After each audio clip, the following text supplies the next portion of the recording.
When Toyota announced that an all-new generation 4Runner was coming for 2025, a lot of enthusiasts were concerned because, as you guys probably know, the 4Runner nameplate is one of the most reliable names that you can find in the industry. And for this new version, we're talking about a comprehensive from-the-ground-up redesign. It's got an all-new frame, all-new sheet metal, all-new interior with their latest tech, and of course, two brand-new powertrains, including a very complex iForce Max hybrid option. Now, while we've already had a chance to spend a full week with the two off-road top trims, a TRD Pro and a Trailhunter, this week, as you can see, Toyota has loaned us the more road-going model, which I think is probably going to be a better fit for most typical 4Runner shoppers. This right here is a 2025 4Runner limited trim painted in heritage blue, equipped with the base engine, which is the non-hybrid 2.4-liter turbo, hooked up to an 8-speed automatic transmission. So the big question I want answered, for those of you who are finally in the market to replace your old 4Runner, or if you're a loyalist wanting to get into the new version, has Toyota made enough changes to this new model to warrant your consideration? Stay tuned to find out.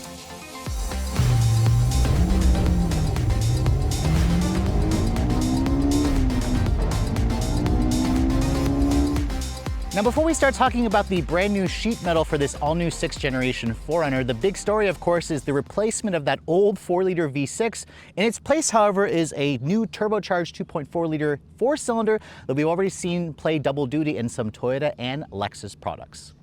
Now, as you can see underneath the hood, it is definitely not the prettiest looking engine bay. I actually think Toyota should really do something to clean this up to make it look a little bit more refined. Maybe even put in an engine cover.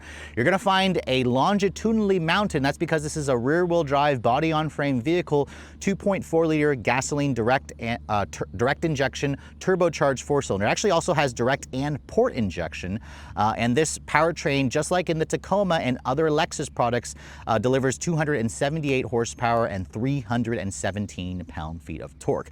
The engine internally is known as the T24A FTS, I believe. And again, this replaces the old 1GR FE 4-liter V6, which has been in production since the 4th generation 4Runner came out in like 2002. It's hooked up to a new transmission, an 8-speed automatic transmission, so that's 3 more gears versus the old 5-speed auto in the previous generation. And you can take your pick between either rear-wheel drive or, on the limited and platinum trims, you can get Toyota's full-time 4-wheel drive system with a low-range transfer case and a lockable center diff, of course. The Trailhunter and the TRD Pros and the off-road trims will have a part-time 4-wheel drive system. Now, with the full-time 4-wheel drive, this model is rated to get 20 in the city and 24 on the highway. That's actually not bad MPG numbers for something that is body-on-frame. That's a truck-based vehicle, of course. It is designed to run on regular gas, and with its 19-gallon fuel tank, you're looking at just under 400 miles of range on a full tank. Now, Toyota doesn't quote a 0 to 60 time. We got 7.1 seconds as the quickest time in the TRD Pro, which had the iForce Max hybrid option. Remember, the hybrid adds an electric motor sandwiched between the engine and the 8-speed auto, making 326 horsepower. This, however, still makes a plentiful 278, so I think that should suffice for most people. We'll test this out when we get it out on the road. 0 to 60 wise, I expect it to be slower. Top speed should be around 115 miles an hour. And this is a 4Runner. It's a truck-based SUV. It can tow up to 6,000 pounds. So that's one of the reasons why you buy a vehicle like this. And as this car sits, it weighs in at just over 5,100 pounds, about 500 pounds lighter than the last hybrid model that I tested. So there is a big weight savings to kind of go with the fact that this car or this truck has less power versus the hybrid option. But closing the hood, which as you guys saw is supported by a prop rod, it really should have hood struts considering the price point of this limited model. Let's go ahead and talk about the exterior styling. First of all, I think Toyota has knocked it out of the park with the design of this vehicle. It's still instantly recognizable as a 4Runner, but at the same time, you can tell it has its lineage connected to the newest Tacoma. It's riding on the same TNGF body-on-frame architecture. All the Toyota trucks now use that platform. It's new from the ground up and painted in this heritage blue color, which is actually a free color. It's technically not even a metallic color. It does look good with the body lines of the Limited. You can see the Limited includes the upgraded full LED headlights, which have an LED daytime running light, LED turn signal, LED projectors for the low and high beams. There's even an illuminated 4Runner badge in the actual headlights themselves. The grille on the Limited has kind of like a shinier chrome 3-bar effect to it with the big shiny chrome Toyota logo, of course. On the Platinum trim, which is the new top of the spec model, you actually have like a blacked out chrome, which kind of gives it a more sinister look with the blacked out headlights. The Limited, though, I think just has a premium upscale look. You can see the front fascia also has these triple LED fog lights, technically 3 individual LEDs. LED projectors along with a front camera system. You have some integrated or functional air intakes, of course, with some silver metallic trim, some functional air intakes there, of course, that allow air to flow through to kind of help cool the brakes and create an air curtain. And then down here, as you can see, what I hate about the non-off-road versions of the 4Runner is that front air dam. Now that's to improve the fuel efficiency. You can remove that, of course, with bolts underneath, and you can take it off. There's also some recovery tow hooks underneath there. But this, to me, just makes the truck look awful at the front end, like it almost has like an underbite. So I imagine a lot of owners will be taking that off and just dealing with the, lesser fuel efficiency numbers. Again, Toyota puts that there to get the best MPG figures, but it does, get in the way when you're off-roading. But the ground clearance of this model, even though this is not the off-road oriented version, it's still a 4Runner. These are designed to go anywhere. Still offers around 9.2 inches of ground clearance, which is around 1.5 inches less than the TRD Pro and Trailhunter, but it's going to be plenty for most people. And Toyota gave this new 4Runner a relatively big growth spur with a 112.2 inch wheelbase. It's around 3 inches longer, or almost 3 inches longer than the previous generation, and it has an overall length of just under 195 inches, so nearly 5 inches longer than the old version. The height is about the same. Width also went up by about 2 inches at 78 inches wide. Compared to the TRD Pro and Trailhunter, this model is around 2 inches narrower, which I appreciate. It makes it easier to drive. But this is around 1.5 inches shorter than the new Toyota Land Cruiser, so kind of keep that in mind. Now, as you can see, the wheels, these are the standard 20-inch wheels that you get with the Limited. I love the way they look with its double 6-spoke design. You kind of have like a machined and painted gray inner pocket to them. You have a 13.4-inch rotor at the front, 13.2-inch rotor at the back. All disc brakes, independent front suspension, but it still has a live axle at the back. This trim and the Platinum also gets their adaptive variable suspension. So you have adaptive dampers, which can basically tailor the ride to be more sporty, firm, or more comfort oriented, which we'll talk about that later on in the driving scene. I love the color keyed over fenders on this trim. This is something that I talked about in the TRD Pro, which had black painted over fenders, which I thought was a bad idea. The Trailhunter had unpainted black over fenders, but this just kind of gives it a clean, classy, elegant look to it. You can see there's a chrome Limited badge there, and then the mirrors, as you can see, are body colored, power folding, integrated turn signals, and a full 360 camera. I like how Toyota, kept the need or kept the desire to put chrome out of the side profile of the vehicle. You can see the Limited also comes standard with a standard sunroof. No pano roof is available. And then you also get these silver accented roof rails with the accessory crossbars that my tester has for an extra $430. I kind of wish they were also silver as opposed to the black. And then you can see that rear window is an homage to the second generation 4Runner, how it kind of goes into the roof of the vehicle. And then backing away from this angle, you can see the basic silhouette of this truck is almost, instantly recognizable. It's still boxy, but not quite as tall and upright as a Land Cruiser. Keep in mind, if you guys are looking at the Land Cruiser is also around 2 inches taller than the 4Runner. So that's one of the reasons that gives the Land Cruiser a little bit more interior space, and more of that boxier shape. Now, as you can see, looking at the rear, taillights have been fully redesigned. They are full LED. The Platinum grade will basically get a blacked out chrome style, clear style LED, versus this Limited, which has a more traditional red. It has LED turn signals, LED reverse lights, LED brake lights, and what it is lacking, however, was those additional very distinctive LEDs that I showed you guys on the Pro and the Trailhunter. I actually think the Limited's taillights don't look quite as nice. You do have some badging back here, which is kind of like almost like a chrome look to it, along with the chrome 4Runner badge. I actually like how Toyota spells out Toyota instead of using the traditional Toyota logo. This area here is also body colored. I've only seen it in black in the other trims, and you can see the spoiler. It looks pretty pronounced. It's very similar to the previous generation 4Runner. It houses the third brake light. The rear wiper is tucked underneath here. And then remember, this rear window still rolls down, which you can roll it down from here or use the key fob. I have the car on right now, so it won't let me do that. Because the car is on, but you can see here the rear bumper has some silver trim on it. You do have a standard tow hitch. The exhaust system is tucked underneath there, and you also have a full-size spare, but it's not a matching full-size spare like you would get on the more off-road oriented versions. Now, the one big feature that Toyota added this year, finally, was a power liftgate, and it's standard on the Limited trim here. The previous generation didn't even offer a power liftgate, so this is a great feature to find. And as you can see, my particular model has the optional third row. The third row is only available on the SR5 and the Limited trim. On the Limited, it's an extra $1,300. It does significantly reduce the cargo capacity of this model.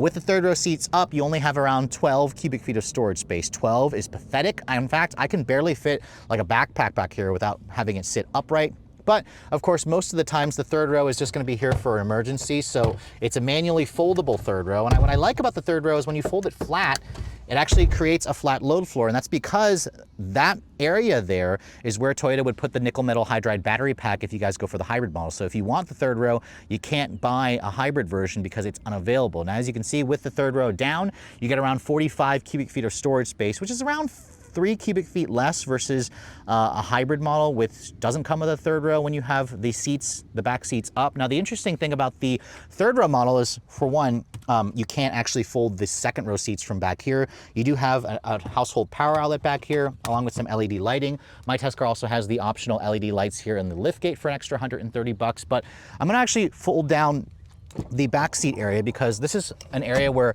I really appreciate what Toyota has done here when you guys don't go for the hybrid pack option, because the hybrid battery pack also raises the floor up by a few inches, but without it, as you can see, the floor is lower, and when you have the second row seats folded, as you can see here, it's not a completely flat floor, but it's a lot more flat versus if you guys go for the hybrid option. So with the seats down, Toyota says you get a maximum of 84 cubic feet of storage space. Now, keep in mind, if you guys don't go with the third row model, you'll have a maximum of 90 cubic feet of space. So the 4Runner that has the best practicality is going to be a non-hybrid 2-row version with up to 90 cubic feet, and it's also going to give you the most flat load floor. So keep that in mind if you guys are shopping the different trims of the 4Runner.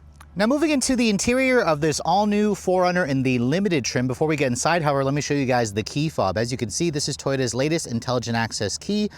It is pretty much a good size. It feels relatively high quality as well, although the plastics and how light the key feels makes it feel a little bit cheaper. It has the usual buttons here for lock, unlock, power liftgate, and a panic function. Toyota also offers a digital key functionality, although it's still technically an a la carte option that my test car is missing. If you're an owner of the vehicle, I would highly recommend getting that so you can use your smartphone as a key. There is remote start from the fob itself. If you basically push the lock button in sequence 3 times and then hold it on the third try, basically the mirrors will continue to blink.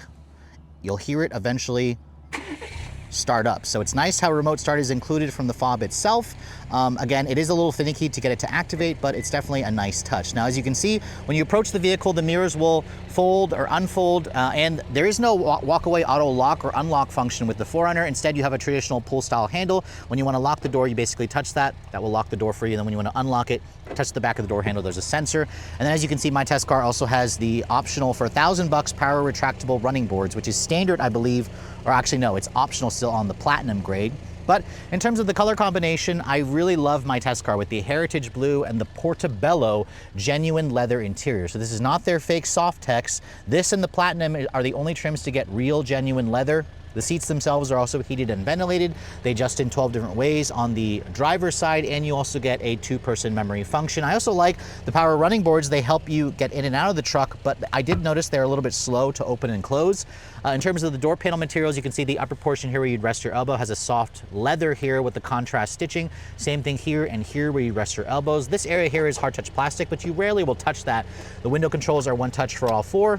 They're illuminated and they have a high quality feel. You also have an auto function for the power fold mirrors. You also have additional storage here and here. But again, this is lots of cheap hard touch plastic, but thankfully Toyota at least got the touch points right. You have the optional the upgraded 14 speaker JBL sound, which sounds pretty good if you guys are an audiophile. Highly recommend that. But overall, the interior makes a great first impression. Now, of course, with the running boards, it makes getting in and out of the truck a lot easier. So as I climb in and pull myself up, let's go ahead and shut the door. The door has a nice solid sounding thunk, which again adds to the impression of quality. Now, my particular test car, as you can see, has the same dash design that I've showed you in other new 4Runner trims. When you want to get it out of the remote start mode, you basically just put your foot on the brake, push the start stop button, and that again will turn everything on, including the screen. This car is not a hybrid or mild hybrid, so it has a traditional starter noise, which you guys heard earlier on. Now, if you guys are looking for a heads-up display, the Platinum trim includes the heads-up display. It's not available on the Limited. But as you can see, it's got the big display. So you have a fully digital 12.3-inch cluster in the instrument panel, which is slightly customizable. And then you have the big 14-inch display here, which has wireless Apple CarPlay and Android Auto. This is Toyota's latest audio multimedia interface, of course, with built-in GPS. It's got the 4 or 5 little icons here where you can cycle between different things, including your music, your phone, your settings capability. What I like about the screen here, however, is the screen just basically houses navigation and audio and a couple of settings. You still have big dials here for your volume, big dials for your audio controls, or for your climate controls, of course. along with your heated and cooled seats, which are actual buttons. And you can see down here you have a wireless phone charging pad, 2 USB-C quick chargers, of course, and then this beefy shifter controls the 8-speed auto. When I put the truck in reverse, you can see there's your full 360 camera, which gives you trajectory top down. It has built-in washers, of course, if the cameras are dirty, along with some off-road views as well, and different views if you want to see where the wheels are for wheel placement, along with different camera views. So the quality and resolution has definitely gotten much better. And I think it's definitely, befitting of a 4Runner to have it have, this kind of level of camera quality technology, especially with the new 14-inch display. It's just a big improvement there, so I love that. In terms of the dashboard materials, unfortunately, there is a lot of hard touch plastic here, but at the same time, I don't mind the graining material, and this is an area that you're rarely going to touch. I also appreciate this kind of textured carbon fiber look plastic trim that the Limited includes. The TRD Pros, remember, spelled out Toyota there in a heritage format. Same thing with the Trailhunter, I believe, or maybe the Trailhunter had a Trailhunter badge. You have a little shelf here, a storage shelf, which is nice. And then this little speaker, if you guys remember, pops out where you could use it as a Bluetooth speaker. It also sits in the base there and charges automatically, which is a cool feature. The steering wheel, as you can see, is their new steering wheel that they pulled out of the Tacoma and the Tundra. It does have a power tilt telescoping function, even on the Limited trim. No paddles behind the steering wheel, though. I don't think Toyota offers paddles on any trim of the 4Runner, actually. And you can see you've got lots of hard buttons to control that, and the Toyota Safety Sense 2.5, which is standard equipment on all models, includes active lane keep assist, adaptive cruise, automatic emergency braking, all that stuff that you'd expect, of course, in a modern car. Now, your drive mode selector is here, along with your tow haul mode and your 4-wheel drive control. You can see with the Limited, you have a full-time 4-wheel drive system, so it's always in high 4. There's also a high 4 low, and then a high 4, and then a low range as well. So this is really nice how you don't have to switch it into 4-wheel drive. And then the Limited also includes 6 different drive modes, including a Sport Plus mode. So it's kind of interesting to find that in a 4Runner, but we'll try it out when we go out into the road. Most of you will have it in their normal comfort, but I personally like the custom mode, where you can go to custom, you can adjust the settings to basically have the powertrain in power, the suspension in comfort, the steering in sport, and then the air conditioning in normal. This is the mode I set it in and drive it in all the time. So it's nice how Toyota gives you that functionality, which is great. Down here again, you can see there's a view button here where it'll give you a full 360 perimeter scan, along with your start, stop, defeat button here. I'm surprised there's still 2 empty blank buttons here, which kind of shows you that you're still missing an option. But you can see cup holders, nice padded center console. Open that up, you can see it's a pretty decent size as well. But no power outlets in here. They're all located here. The seats, again, like I said, this is the Portobello genuine leather, which feel comfortable. I actually love the seats. They're really great on longer drives. The leather feels high quality. The cooled function works nicely. And then the passenger side here, as you can see, still has a 12-way power adjustment. So this is great to find, because Toyota typically skips out and makes you have only a 4-way power on the passenger side, but Toyota included that here on the Limited trim, which is great. The audio system sounds really good if you guys are an audiophile. You have, as you can see, a glove box, which is big. It goes into the dash. It's damped, but not lined with felt. Offers really nice covered storage as well. The digital camera review mirror is part of the tow technology package. You can see without it, you can't really see behind you when the 3rd row is up, but with it on here, you can see nice big or nice clear view of what's exactly behind you. And then you can see, because it's a 4Runner, you still have that power retractable or roll down rear window, which is a feature that a lot of customers would have been really pissed off if Toyota got rid of. So I'm glad to see that they kept it. You have a woven material for the headliner, and the standard sunroof, as you can see, has a manual retractable shade. It also tilts open and opens completely, but it would have been nice if Toyota had given this truck a full pano roof. That's something you can get on the GX, but the GX's pano roof doesn't actually open up to vent air. So overall, the interior quality is certainly not the best in terms of material quality. There are some hard touch plastics, but at least Toyota got the touch points right. Build quality is also very good. This truck continues to be built in Japan. I didn't hear a single squeak and rattle. Visibility is also, as you'd expect, with the hood bulges you have to kind of get used to. You still sit up kind of high, but at the same time, the floor feels like it's a little bit higher because of the body on frame design. But overall, if you're coming from the old 4Runner, Toyota has definitely significantly improved the comfort, the technology, and just the overall drivability, which I think is going to do well with a lot of 4Runner buyers. But moving into the back seat of the 4Runner, this model, as you guys saw earlier, is the 3rd row version. So this is going to be a really important deciding factor for those of you who need the 3-row flexibility. But as you can see, hopping into the back seat area, that beautiful Portobello leather carries over back here with the contrast stitching and piping. These seats, sadly, are not heated or ventilated, even though there's perforations here. If you're looking for heated back row or 2nd row seats, you have to go for the Platinum trim, which isn't available as with the 3rd row because it only comes as the hybrid option. You can see door panel materials have the same soft leather on the upper portion, same thing here and here where you rest your elbows. I mentioned earlier, one-touch up-down windows, which is nice. No retractable sunshades. That's something that you could find in some competitors, but it's not available on the 4Runner. You have some piano black here, along with some additional storage and cup holders. It's all hard touch plastic here. But overall, as you can see, Toyota says you have around 34.8 inches of legroom back here, which is technically a little over an inch more than the previous generation. I like the grab handle here to help short people like myself get in as I shut the door. You can see this is practically my driving position, and the legroom back here is not wonderful. Compared to the new Passport, which I just tested, this has 6 less inches of legroom, so that's very noticeable. The floor is also noticeably higher. You have a hump here for the middle passenger. You at least have rear seat air vents back here, along with 2 USB-C charging ports and an actual 12-volt power outlet, and along with 2 storage cubbies here.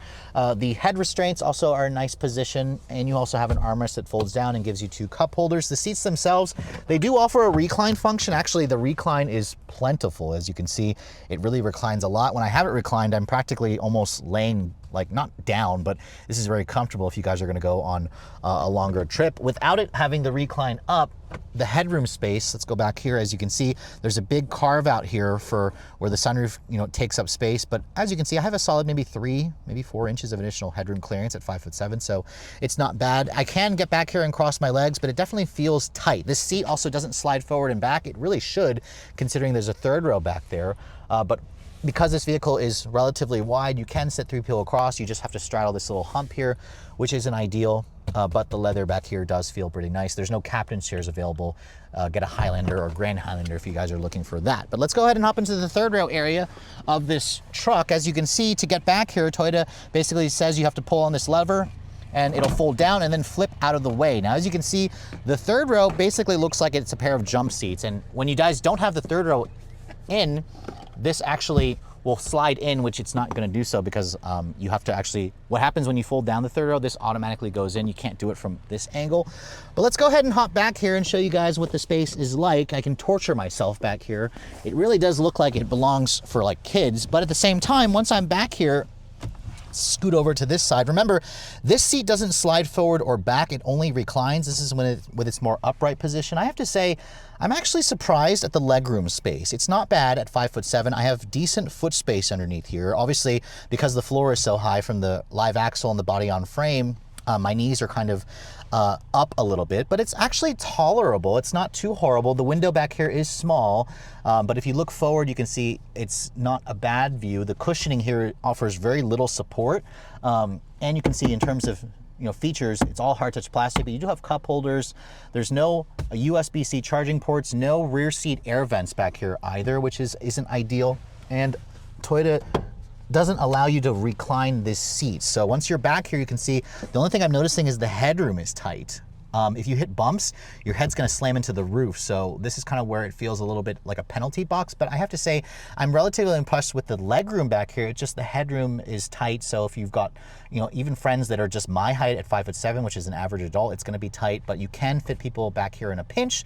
So it is nice how Toyota offers this, because remember, you cannot get this in the Land Cruiser, but you can get this feature in the Lexus GX at least. So I've been fortunate enough to be able to spend a full week with the 2 top off-road trims of the 4Runner so far, the TRD Pro and of course the Trailhunter model.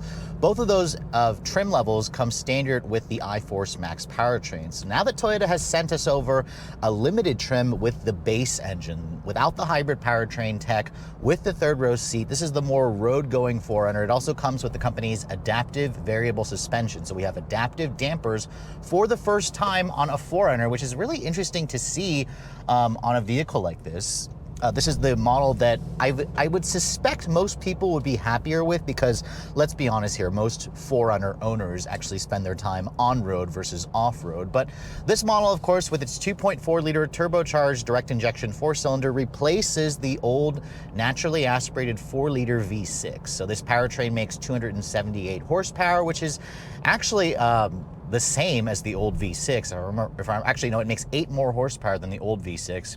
but it also makes a pretty stout 317 pound-feet of torque. Now, of course, this is a turbo engine, so it's going to deliver that torque across a much broader rev range, which is what you technically want, because the old 4-liter V6, if I remember correctly, was a really sluggish engine. You had to rev the crap out of the engine constantly to get it to produce power, and it also was hooked up to an antiquated 5-speed auto. This engine also comes with automatic start-stop, although it lacks any kind of hybrid technology. So right now I'm sitting here at a stop sign because they're doing construction on my usual stretch here. And the engine has shut off, and this is good for saving fuel. Now, without a mild hybrid assist, it will be a little bit sluggish when the engine first starts off. But overall, the initial feel of this truck certainly feels like a 4Runner, but at the same time, some of you may miss the sound of that old V6. Now, I definitely noticed it took a second for the car to get its bases together when I first lifted off the brake, and that's kind of where I would turn off the automatic start-stop. Never liked that feature in a vehicle that's not electrified in some sort of way, but the sound of this 4-cylinder is also not bad. It is kind of synthesizing some noise. It produces kind of like a deeper tone when you're really getting on the throttle. But overall, this engine, I think, is definitely just going to be more appreciative versus vehicles that have a naturally aspirated engine. There's just something about this 4-cylinder with a turbocharger that really helps it feel a lot quicker in the real world driving versus when you're just driving this vehicle in highway situations. You just feel like it has more torque and more flexible power band, which is something that the old 4Runner lacked. Now, in terms of the handling, this is still a body-on-frame SUV, so you kind of have to deal with the fact that there's a little bit of jitters coming from the suspension. The steering in this car is also really slow, so it's not really going to have that kind of playfulness that you would expect from a car-based SUV, but it's also a lot more refined than the previous generation, so that's definitely a good thing with this new 4Runner. And I don't mind the sound. Along with the new 8-speed auto, it has 3 more gears versus the previous generation. But let's go ahead and see what we can get 0 to 60 wise. I have the vehicle in its Sport Plus setting for everything, including a Sport for the transmission. It's got full-time 4-wheel drive. We'll go ahead and brake torque it.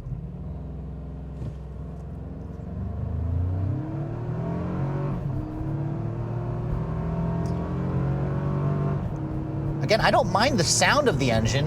Oof, 8.74 seconds there. Now that's with it more going slightly uphill. We'll try it up ahead without brake torquing it on a more, flatter road surface. But the last 4Runner TRD Pro that I tested did it in 7.1 seconds. The Trailhunter did it in 7.6 seconds. Remember, the model that we're driving is about 500 pounds lighter than the hybrid version. That's certainly going to help it feel a little bit more nimbler. It's going to, make it feel a little bit faster versus, even though it is, down on power compared to the iForce Max powertrain. But even though that 0 to 60 time, the first one we got, wasn't impressive, this powertrain feels a lot more impressive when you're driving it because, again, it's got so much more torque. It's got a very broad mid-range. It's also got a transmission that is a lot more responsive. It's got 3 extra gears, and it just feels like it can easily put the engine in the meat of its power band, and you don't feel like you're constantly having to rev the crap out of the engine, which I have to admit, the old V6, while it had that typical V6 noises, was not a refined engine. It was noisy, it was vibrating.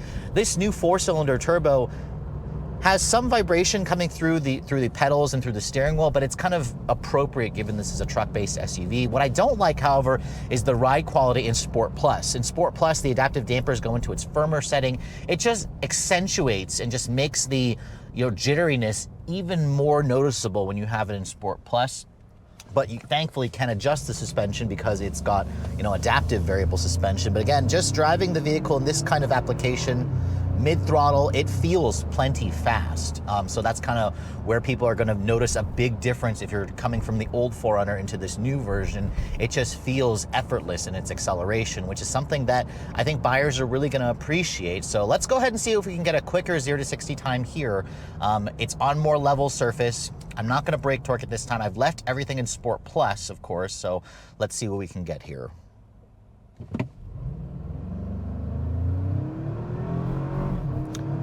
The engine short shifts at 5,800 RPM. 7.9 seconds there, so we'll take that as our best time. Again, it is around 0.8 seconds slower versus the last TRD Pro that I tested.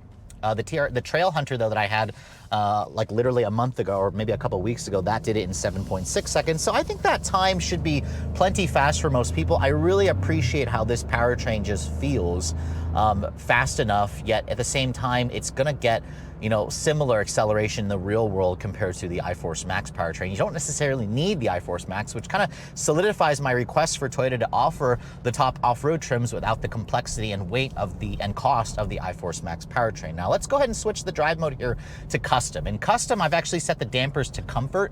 I left everything else in sport mode, which is exactly how I'd want it to be. The steering is also in sport mode, although it doesn't really have any feedback, but it feels a little bit heavier. It's just substituting heft for feel. But with the dampers in comfort, I definitely noticed there's a huge difference in the ride quality. Yes, it still has some of that trucky jitteriness because it's a live axle in the back, it's a body-on-frame design, but at the same time, it doesn't crash over bumps. It doesn't feel like you're going like this the whole time as you are in sport mode. This is the mode that delivers the best ride quality in a 4Runner, and I think buyers are really gonna appreciate that. Remember, you can only get the adaptive variable suspension in the limited and in the platinum grades. They all come with 20-inch wheels. If this car had 18-inch wheels with the adaptive variable suspension, it would make an even bigger difference. So I think that's really appreciative. If you guys also remember, there's like 6 different drive modes for this particular trim. I'll go ahead and put it into comfort where everything is now in its softest setting. There's even an eco mode in this truck, which is interesting. Visibility out of this truck is also really good. I can see out of the front, the side. The rear is blocked by rear headrests, but if you get the towing package, voila, it solves that with the digital camera rearview mirror. With the tow technology package, the 4Runner is also pretty quiet as well. The tires don't have much in terms of noise. There's not much road noise. The wind noise is a little bit higher thanks to the roof accessory crossbars that my test car has, but it's a much more refined truck. It's smoother, it's quieter, it's, you know, it rides really well. Actually, in comfort mode, I don't mind the ride quality at all, especially on the smoother road surfaces. If you're used to a body-on-frame ride, you're gonna be appreciative of this ride. It feels a lot more refined and smoother. So just kind of keep that in mind. If you're coming from a car-based SUV, this is gonna be bumpy, but if you're used to a body-on-frame SUV, this is definitely the best ride quality that I've sampled in a 4Runner to date. So keep that in mind. If you get a limited, if you swap in some 18-inch wheels, you could even improve the ride quality furthermore. So that's kind of something to keep in mind. Now, in terms of fuel efficiency, this is also an area that surprised me because the last TRD Pro and Trailhunter that I tested got like 16 to 17 mpg in mixed driving, mostly city. Even though it had a hybrid powertrain. This model, however, I've been averaging 18.5 mpg in mixed driving as well. On the highway, I got around 23 mpg. So that's actually a little bit better than the TRD Pro models. Now, granted, the Pros were heavier. They had more off-road oriented suspension and all-terrain tires, which creates more aerodynamic drag. So I'm not surprised that this gets better gas mileage. It's actually really good gas mileage considering what it is. Now, granted, it has a 19-gallon fuel tank. You're supposed to get, 350-ish miles of range on a full tank. I struggled to get around 300 miles of range. So I don't like how Toyota shrank the fuel tank capacity with this new version. I would have preferred if they would kept the fuel tank the same size, but they had to shrink it to make room for the hybrid componentry. But I mean, overall, this 4Runner in the limited trim is definitely going to be the best road-going model, which is where most people are going to spend time in a 4Runner. I kind of wish Toyota would offer the limited with a smaller 18-inch wheel, but you could easily solve that problem with the aftermarket. But the adaptive variable suspension, fixes the jitteriness of the ride. As long as you're used to a body-on-frame vehicle, and the iForce engine is a worthy replacement for the V6, especially in terms of everyday drivability. And it really just proves to me you don't necessarily need the hybrid componentry, although I really would need to spend a full week with the limited with the iForce Max powertrain, because Toyota does offer that for an extra like $3,000 if you want the hybrid powertrain. But overall, I think for those of you who want the third row, you want the 2.4 non-hybrid, this is definitely an excellent combination that I think is going to satisfy most buyers. So it's not very often that a car company will make you wait 15 years for an all-new version of any vehicle. So after finally spending a full week with the more road-going version of the 4Runner in this limited trim, I have to say this trim level may be the one to get for about 90% of 4Runner buyers. Even though it doesn't have the beefy off-road or extra off-road capability of the TRD Pro and the Trailhunter, and believe me, I love the way the TRD Pro looks, this is the model that's going to be a little bit easier to live with, especially if you guys want the ability to seat up to 7 people, even though the third row is very much only for kids or people you don't like or in emergency situations. As you guys saw, the base 2.4-liter turbo is also the more simplified powertrain. It offers plenty of mid-range grunt. In the real world, it feels quick enough, and especially going to be quicker if you guys are coming from the old model with its 4-liter V6. And while even fuel economy of this model was a little bit better, around 2 to 3 mpg better versus what I got in the hybrid option, although to be fair, the TRD Pro and Trailhunter is going to get the worst mpg. So to really be fair, I need to compare a limited with the iForce Max powertrain for fuel efficiency compared to the non-iForce Max powertrain. The ride quality of this model, as you guys saw, when it's in Sport Plus mode, it's just way too firm and jittery. When you dial it back into comfort mode for the dampers, it smooths things out, and it definitely has the best ride quality that I've tested in any of the TNGA-F body-on-frame truck platforms from Toyota. Even better ride quality than the Lexus GX, which also has the adaptive variable suspension, and that's because the Lexus has bigger 22-inch wheels. The 20-inch wheels help to calm things down a little bit. In terms of 0 to 60, 7.9 seconds is going to be fast enough for most. It's going to be slower versus the car-based entries, but at the same time, the mission of the 4Runner is not to get fast 0 to 60 time. This thing still feels beefy.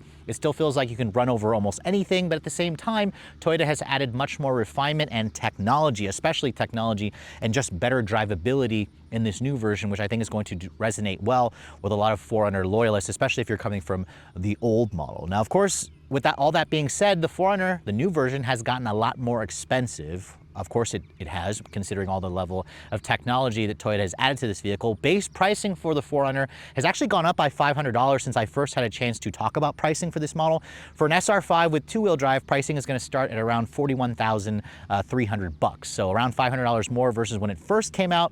The iForce Max powertrain starts at the TRD Off-Road, which means you're going to spend around $51,000 for that model there, which is around $5,000 less expensive than a Toyota Land Cruiser, which, remember, the Land Cruiser comes standard with the iForce Max powertrain.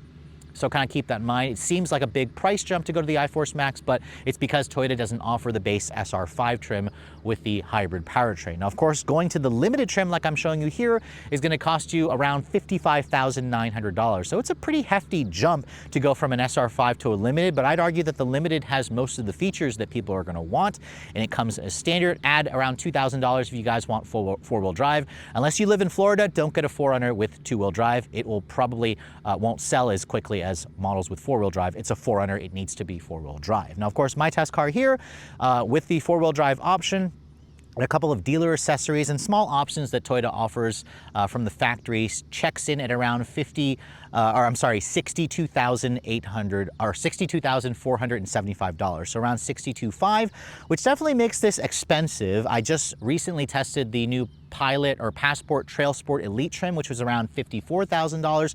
The 4Runner, I'm not entirely sure is worth the extra $7,000 more. It's really only worth that if you must have a 4Runner, because the Passport is a more refined vehicle. It's more comfortable. It's more spacious. It's not quite as capable as a 4Runner, and it doesn't tow as much because it's not a body-on-frame vehicle, but it probably will suit the needs of most people. But at the same time, this is a 4Runner. People really love this nameplate because Toyota sells well over 100,000 units every year, although last year they only did around 92,000.